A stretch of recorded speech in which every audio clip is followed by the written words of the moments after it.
Good morning, gardening friends. This is Andy with Get Your Wellies. Here in the garden we're seeing the effects of the hot August summer.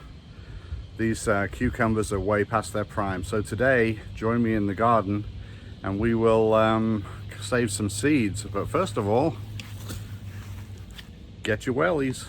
Meet me in the garden.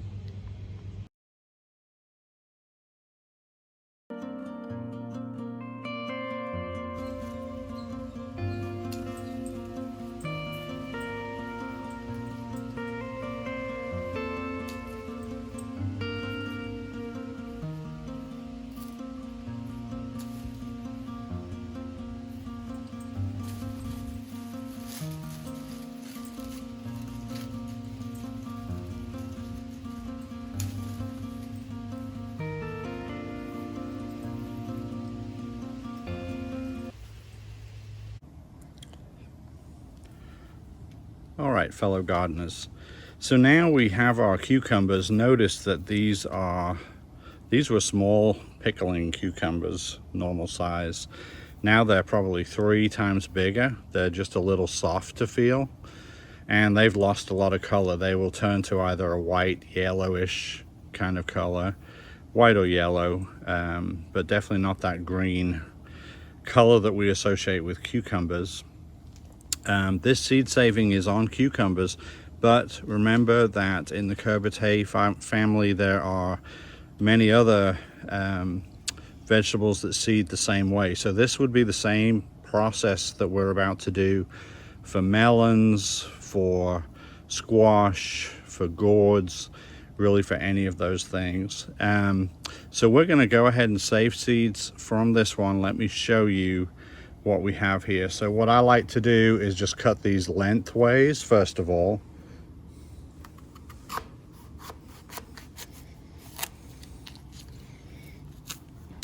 And then we can look inside and see what we have. Now, this cucumber does not have just a whole lot of seeds in it. The ones we have do look to be the size of the ones we had that originally were planted. So I'm going to scoop out the contents here with a spoon, and let's transfer this over to a jar. So here you can see some more seeds coming out. Just not a whole ton though. This variety may be one that just does not produce a whole lot of seeds. Yeah, there's just not a whole lot more. That side, let's just try over here. And yeah, I'm not seeing a whole lot. So really very few off of that one. Now on this side, let's see, maybe we got some more loaded on this side. Yeah, this might be a little bit better. Let's see, pull those out.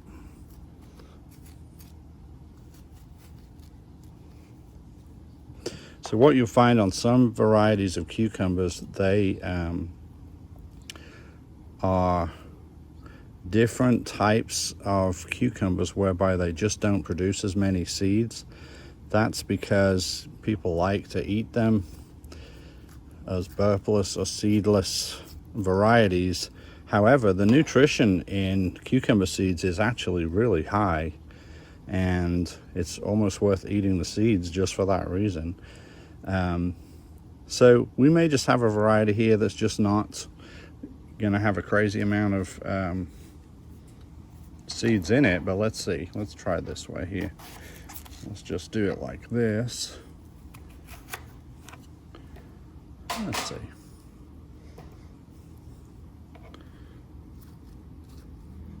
A few more. Yeah, there's a few more in this one. That's a little bit better.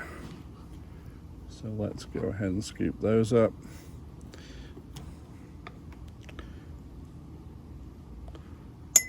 Put those in the jar.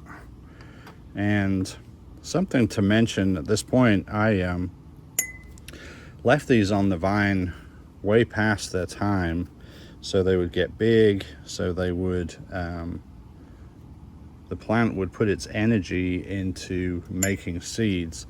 Now that process uses a lot of energy from the plant, so they generally don't make any more new fruit while they're setting seeds in big overgrown fruits. So this is going to slow the process down, and actually most of the times with cucumbers that will cause the plant to die. And as you could tell early in the video, these plants did not look to be particularly healthy anymore. Pretty much done. So I'm considering those plants done. So when I've got these seeds, I'm actually gonna pull those out. I think we may have time. Our frost date is going to be roughly November 12th here in central Arkansas. So I'm going to actually take a shot at putting some seeds back in the ground and just see if we won't get a lot of cucumbers, but you know, we might get a few there right before the last frost comes. We'll try and pick a variety that's got a pretty quick time to fruition, and we'll see. All right, so I am going to continue with these other two, and I'll get back to you here in just a minute.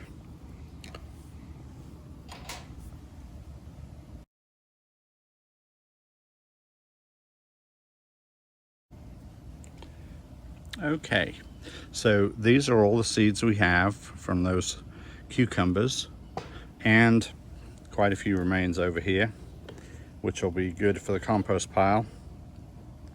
So what we're going to do at this point is add some water to this, and I'm going to basically double the volume, so approximately. As you can see, there's a lot of stuff in here. There's a lot of kind of gelatinous material, lots of seeds floating around, and some of them sink into the bottom already. So the process that occurs in nature is that the fruits, once they're overripe, will start to ferment. That process has already started on the vine usually, and this is actually the way that the seeds are able to withstand long periods in the cold. These seeds, if we ferment them for about anywhere from 24 hours on the low end to up to 4 days on the high end. I like to do about 2 to 3 days, and we're going to cover this with a piece of paper towel just to let gases escape as the fermentation process occurs. But these seeds will last a lot longer if we ferment them. I could just rinse them off really well, dry them, and they would actually be good probably for a couple of years at least.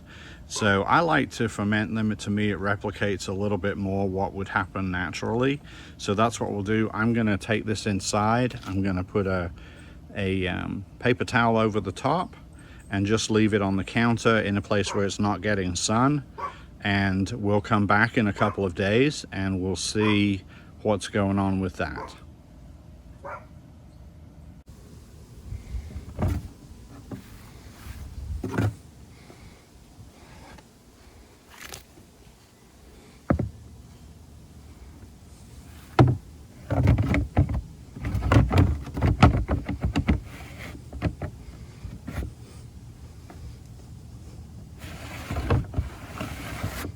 All right, gardening friends, we're back almost 4 days later from collecting our seeds and putting them in this water to ferment. So just a quick glance here at the bottom will show you that we have what probably should for the most part be viable seeds here. On the top, there's a lot of scum where fermentation has happened. I'm going to take this band off here and let's just have a look at the top. That was on there loosely and just held with a band. As you can see, quite a bit of scum. That's from fermentation on the top. So the next job is to just scoop some of that out and then start to just put a little more water in, pour that off until we can get down to the seeds at the bottom, and then we're going to rinse them really well.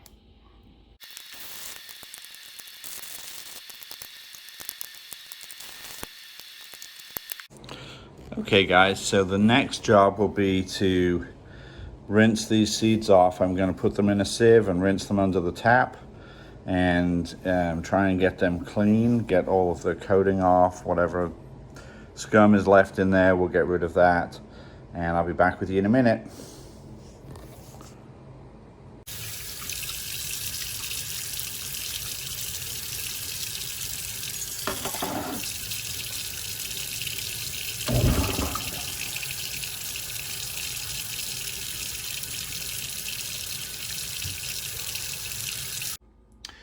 And now, here are the seeds laying on some coffee filters to dry. I like to leave them out for about a week, just at room temperature, in a place that they get a little bit of air circulation.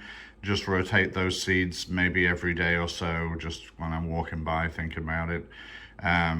Once they're dry, you can put them in a little bag, label them with the year that we've harvested them, and they should be good for several years.